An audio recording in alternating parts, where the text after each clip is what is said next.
There was more turmoil and confusion in Donald Trump's White House today after he announced that he was reshuffling his team and moving his scandal-plagued national security advisor to a different job. But in good news, thanks to Trump's tariffs, experts are predicting we won't have toys for Christmas. Wait, no, that's bad news. Damn it. For more on this, it's time for a closer look. There's already been so much chaos on Trump's foreign policy team, from his trade war and his threats to invade Canada, annex Greenland, occupy Gaza, abandon Ukraine, bomb Iran, and retake the Panama Canal, not to mention his unorthodox decision to send J.D. Vance to drain the Pope's will to live. I'm joking, of course. Everyone loves hanging out with J.D. He's cool. I mean, just look at how smoothly he handed over the National College Football Championship trophy during a White House ceremony.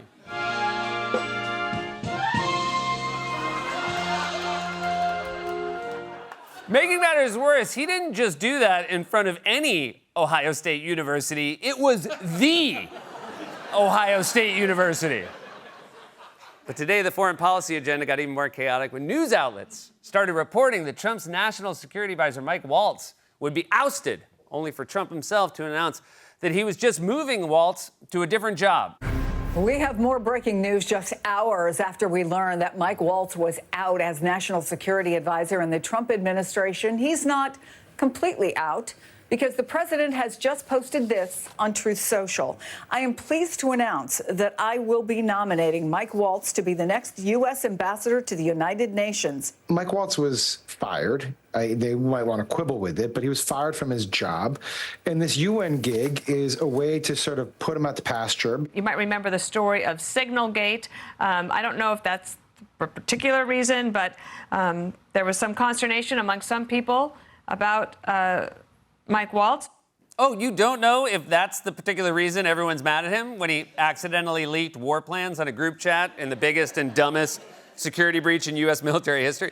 Fox sounds like a dude who doesn't know why his wife left him. Yeah, she took the kids. It was right after I sent a pic to her sister, but that can't be why, right?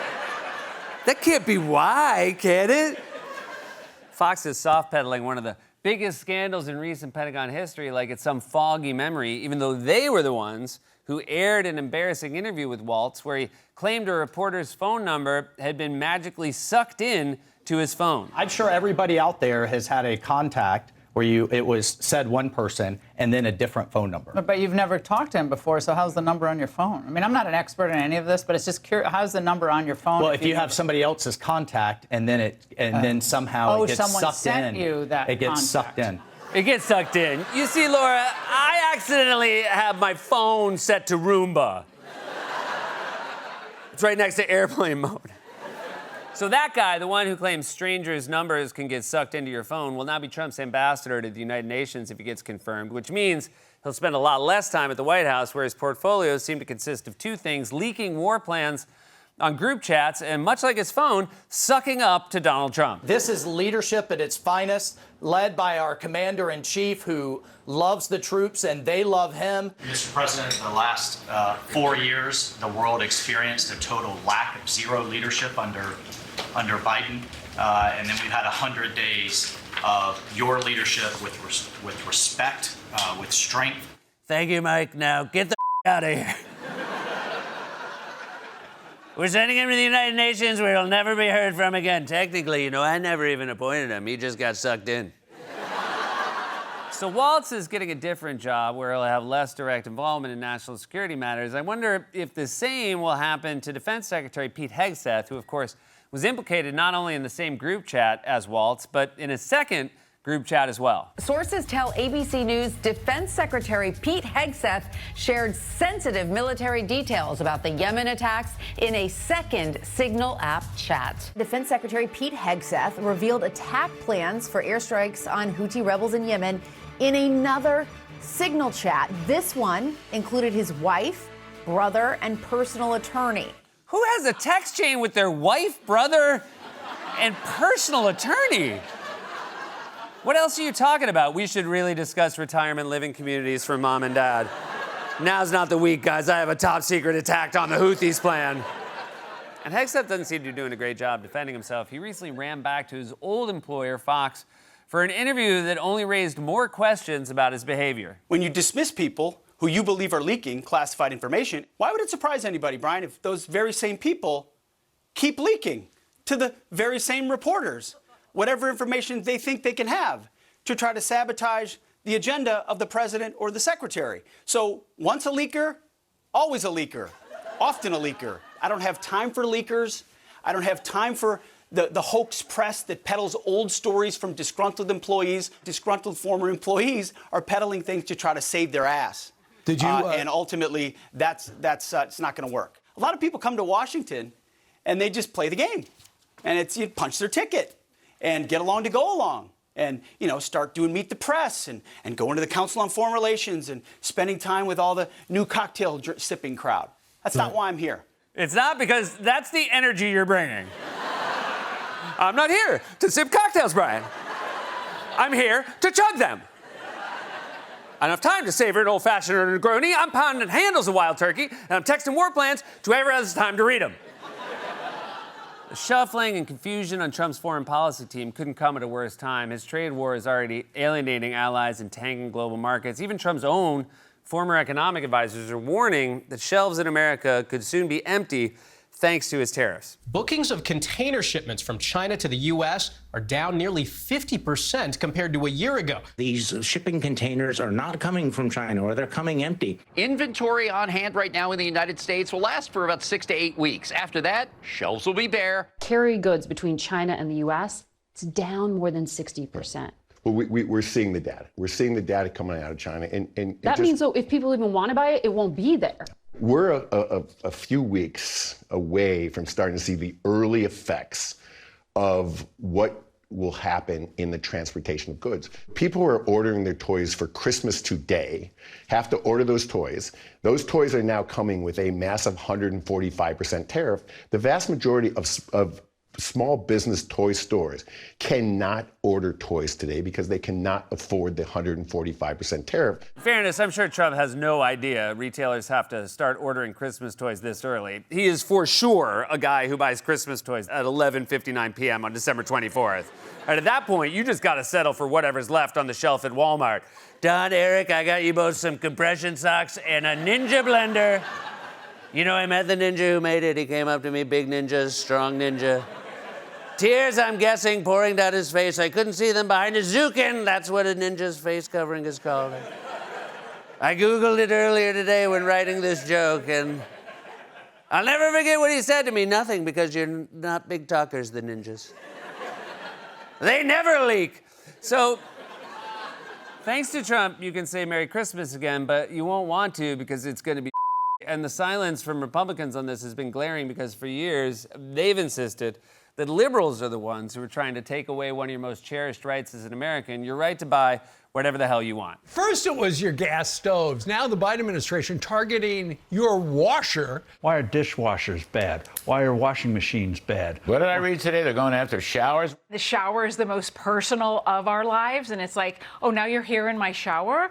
That's enough. First they want my stove, now they want my dishwasher. What's next? They're going to take away my iron next? Your gas-powered leaf blowers, sayonara. Unelected bureaucrats mandate which car people can buy. You also should be able to buy gasoline-powered cars. You can't mandate what people purchase. She wants to ban plastic straws. They're coming for your light bulbs. We're not going to tell you what to buy. We want to enable you to buy what you want to buy. That's that crazy freedom idea. President Trump signing an executive order to make showers great again. The order lifts Obama-era restrictions on water pressure in shower heads. Trump says the action was needed to, quote, restore shower freedom. The Biden administration launched what you've called a war on showers. In my case, I like to take a nice shower to take care of my beautiful hair. I have to stand under the shower for 15 minutes till it gets wet.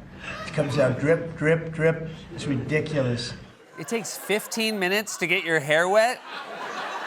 Do you know you have to turn the shower on, right? Sounds like you might just be standing under a leaking shower head. Trump probably thinks it's voice activated. Shower on, shower, I said on. Excuse me, shower. You're being very nasty, shower, with respect to water. And in regards to drip, and I'm sorry, But an executive order is not magically gonna fix your shower. As a plumber once said to me, once a leaker, always a leaker. But you heard Republicans. You can't tell people what not to buy. Liberals want to mandate what kinds of straws, stoves, cars, faucets, leaf blowers, dishwashers, and shower heads you can have. And do not get Donald Trump started on toilets. You ever try buying a new sink and no water comes out? Your shower heads, your toilets, the whole thing, it's a disaster. But now you don't have to worry about that because we've opened up your faucets. We've opened up the shower heads, the faucets, the toilets, the washing machines that don't give you water. All of that stuff has been opened up. I'm sorry, but I never want to hear Donald Trump or any president say the words, "Your toilet is a disaster." He sounds like your weird uncle after he disappears for an hour at Thanksgiving. Uncle Gino, where you been? Hey, I just needed to drop the kids off at the pool. But let's just say the pool didn't have any water and the kids exploded. Long story short, your toilet's a disaster. The point is, Trump and the GOP were clear. You can't tell people what they can and can't buy. That's a crazy, commie, woke lib idea. It's insane, it's un-American, and I really, really hope I am not teeing up a clip that proves that they are hypocrites. And as I am talking, I'm realizing, oh, that is exactly what I'm doing. They made $1 trillion with Biden, $1 trillion, even $1.1 trillion with Biden selling us stuff. Much of it we don't need. You know, somebody said, oh, the shelves are going to be open. Well, maybe the children will have $2 instead of $30, you know? And maybe the $2 will cost a couple of bucks more than they would normally. Excuse me, the guy with marble fountains and a golden country club is lecturing us on the folly of material possessions. The guy we all know is this character from The White Lotus. I just don't think at this age I'm meant to live an uncomfortable life.